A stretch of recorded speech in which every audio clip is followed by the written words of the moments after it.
Hey guys, Jeff here, Aromatics. How is everybody doing? Sorry if I can't look right at you guys. The lighting here in my smoke shed is not good, so my phone light's gone on, my flashlight, so it's a little bit bright to look at. But yeah, I hope everybody's doing well and enjoying their smokes wherever they are. Up here, it is now getting to the end of November, or mid-November, and the snow is on the ground and it is getting cold. And if some of you have seen some of my earlier videos, you might have noticed that I was going to convert my shed that I used to store my motorbike and bicycles and stuff. I was going to convert it into a shed where I could smoke in the wintertime. And as you can see, I've got my little camping fireplace set up and going really well. A little bit smoky right now because I have some wet wood in there, but yeah.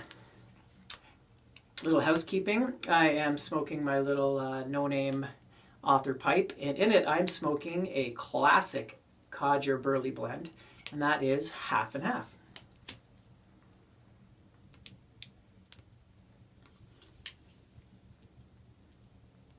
Which I want to do a review on real soon,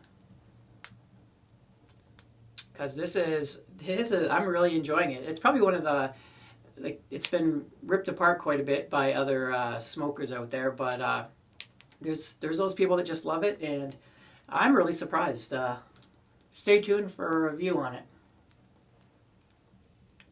So anyway, yeah, this is, I'll give you, once I've done a little more work on my shed and made it a little more presentable, I'll do a little video for you guys to check out.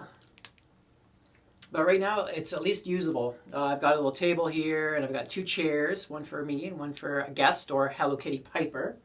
She's working today.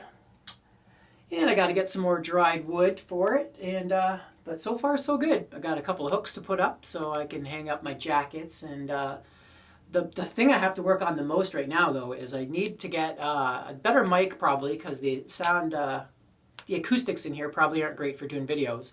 And I want to do my videos out here now because that's pretty much the only place that I can, unless I just do some outside in the cold, which I can do. If it's not a windy day and not if it's sunny. But I have to get some better lighting in here somehow. Four-Eyed Piper listed some lights you got online, these LED lights, and I've got the same kind that I think he said, but they just don't seem to be bright as his shed was. So I have to figure out something for lighting because I don't have hydro out here. Hydro, we call it hydro in Canada. We mean hydroelectricity because it's made from water, Niagara Falls. But electricity when I say hydro. For you people that don't call electricity hydro.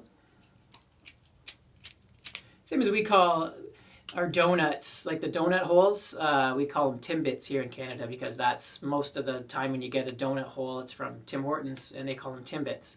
So we call them Timbits, but if we go to the States and we say we want a Timbit, they're like, what are you talking about? Oh, a donut hole.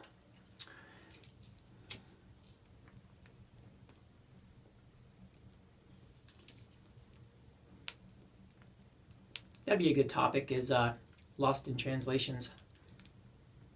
Little things that we take for granted, like on Pulp Fiction where we call a McDonald's a quarter pounder, but where they have the metric system, they call it Le Burger Royale.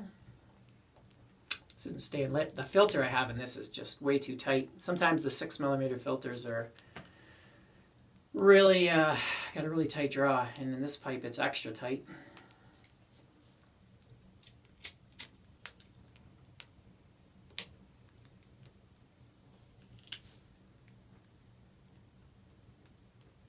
Yeah, it gets really cozy in here.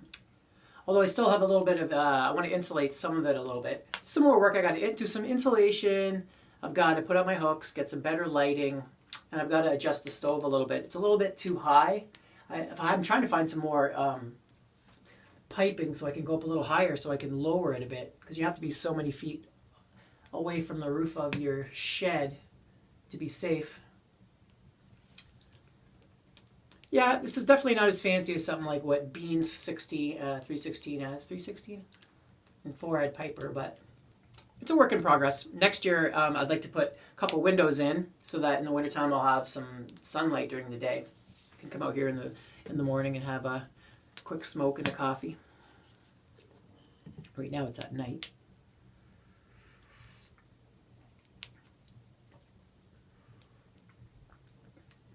A couple mud.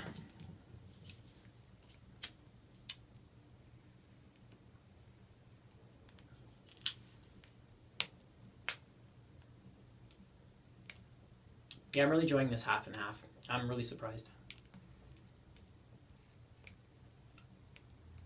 As far as a regular over-the-counter burley, it's probably my, of all the ones like Granger and Velvet and Prince Albert, I think this half and half is, usually it's the one that most people call like the least out of all those, but for me, it just, I can smoke this, like, I can probably smoke this more than any other tobacco. I could probably smoke like 4 or 5 bowls back to back without getting any kind of tongue bite.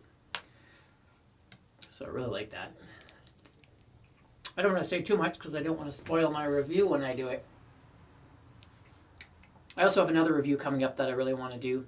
It's another tobacco from Watch City Cigars, and it's Rouge à Rouge. I guess Rouge à Rouge is also the name of some sort of a mystical wolf or something like that. But it is another Virginia Preak from Watch City Cigars. And Jim Inks, if you know who he is, from that does all the tobacco reviews, he helped Ernie Q from Watch City Cigars tweak the blend. And I thought Old Dominion was a good Virginia Preak from them, but this Rouge à Rouge is even, I really like it because it's a little less tangy. I'm not really into that tangy ketchupy types of vapors as I am the more brighter or bready ones. And Rouge à Rouge is much more bready. It actually reminds me a lot of, very close to Poplar Camp by Cornell and Deal, but a little more complex. There's a little more stuff I can talk about, but once again, I don't want to spoil that review either for you guys. But definitely, I think Watch City Cigars, I've said it before, that keep an eye out on them.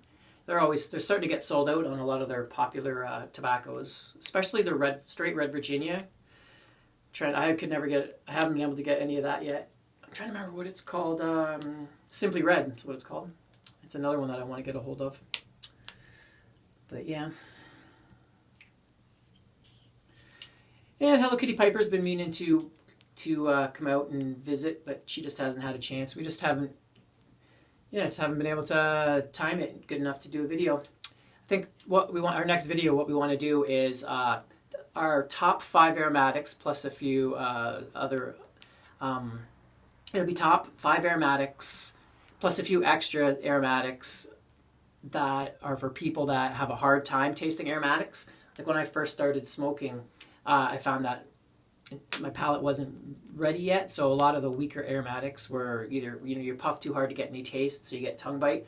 But now I've found some aromatics that I believe are a little bit more flavorful. So I'm going to do a video on top 5 more flavorful aromatics. So yeah, that's basically the state of the channel right now. I'm feeling great, actually. Since the time change, it's like I've been sleeping awesome and feeling good. I took a break from working out too. Put on a little bit of weight, but I think I needed the break. My joints were getting a little sore and stuff. So once I'm healed up, I'll get back at it and try not to go quite as hard. Getting older sucks. So anyway, I think I'll end my video here. It's been a while since I've just had a little chit chat with you guys, and this is the perfect time to do it. So the video wasn't quite good enough quality yet for me to do an official review, so once I get the lighting and sound perfected, then I can start doing some reviews. So, all right, you guys have a good one, and hope you enjoyed my video, and I hope everything is well with you guys. So I will see you on the next video. Take care. Aromatics, signing out.